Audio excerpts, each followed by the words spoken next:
دايما بنقول للناس سافروا، اتحركوا، لفوا العالم وعيشوا حياتكم، بس بيجي لنا رد واحد بس، ده احنا فقراء. احنا فقراء.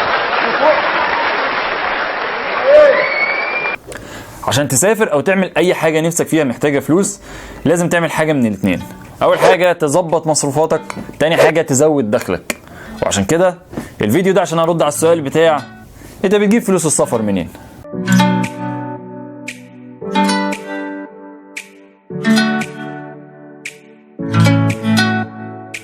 اول حاجة لازم تحدد بادجت معينة للسفر، وتقول دي هتكون للسفر، مش هتتصرف على اي حاجة تانية الا عشان السفر. طريقة حلوة جدا من الحاجات اللي احنا مشهورين بيها كعرب هي ان انت تعمل جمعية وتقبضها قبل وقت سفرك مثلا بشهر او بشهرين عشان تبتدي تظبط حجوزاتك. جمعية ودايرة قطر وما بيوقفش. طمنتني يا ريس. كفاية شوبينج عمال على بطال. مش شرط كل سنة تشتري لبس اغلى براندات في السوق، ومش شرط كل سنة تقعد تحدث في موبايلك واللابتوب والكاميرا اللي معاك. يعني مش لازم مثلا يبقى معاك ايفون 6 تروح السنة الجاية تشتري ايفون 7 عشان لسه نازل. مش شرط خالص، الحاجات دي بتعيش على فكرة، ممكن عادي تكمل بيها سنة سنتين لحد ما تبوظ. يعني تبذير اوفر يعني بصراحة.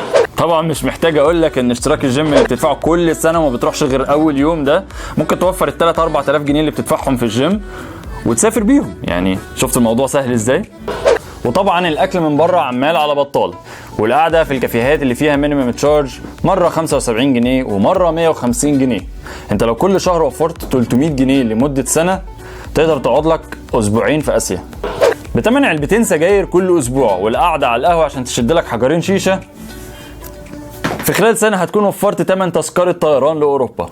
عارف انا دلوقتي اللي هيحصل؟ هيجي واحد يقول لي انا ولا بشرب سجاير ولا باكل بره ولا بدفع منهم تشارج في اي كافيه، وبرضه ما بشتريش لبس براندات كل سنه، وما عنديش اخر موبايل وعنديش احدث لابتوب، وبرضه مش قادر اسافر.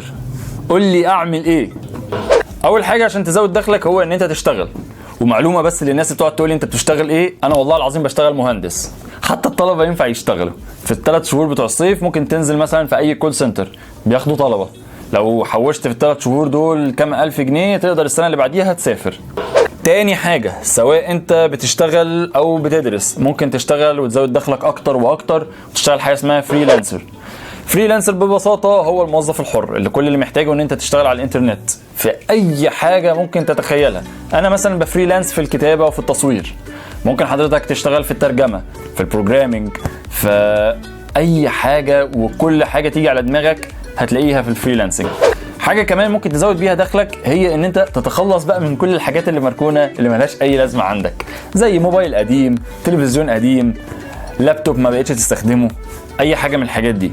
كل الحاجات دي لو حطيتها على النت هتلاقي شخص نفسه يشتريها، بس انت خد بس الخطوه واعرضها بس للبيع وهي هتتباع صدقني وهيجي لك منها فلوس.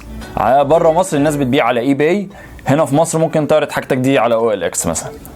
واخيرا طريقه كده عشان تزود بيها دخلك برضو، وهي الهدايا. مين فينا ما بيجيلوش هدايا في عيد ميلاده، في عيد جوازه، في عيد اي حاجه من الحاجات دي؟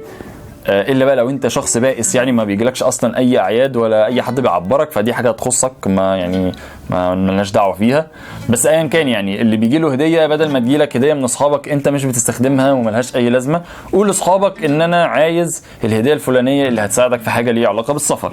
على سبيل المثال لو انت هتسافر هتبقى محتاج كاميرا عشان تصور، او محتاج جو برو مثلا عشان تصور وانت مسافر، قول لاصحابك ان في العيد ميلاد الجاي يا جماعه جيبوا لي جو برو.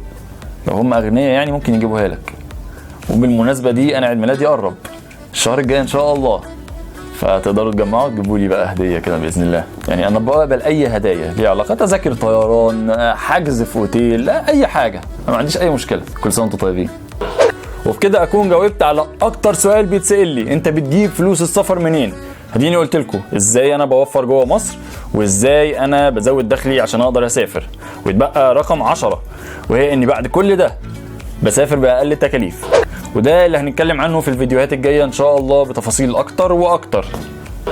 لو عجبكم الفيديو ما تنسوش تعملوا لايك وشير للفيديو عشان يوصل لناس اكتر، واكتبوا لي في الكومنت ايه الحاجه اللي انتوا بتعملوها عشان تقدروا توفروا بيها لسفرياتكم الجايه. دول كانوا 10 حاجات واشوفكم في الحلقه الجايه من Around the World. سلام.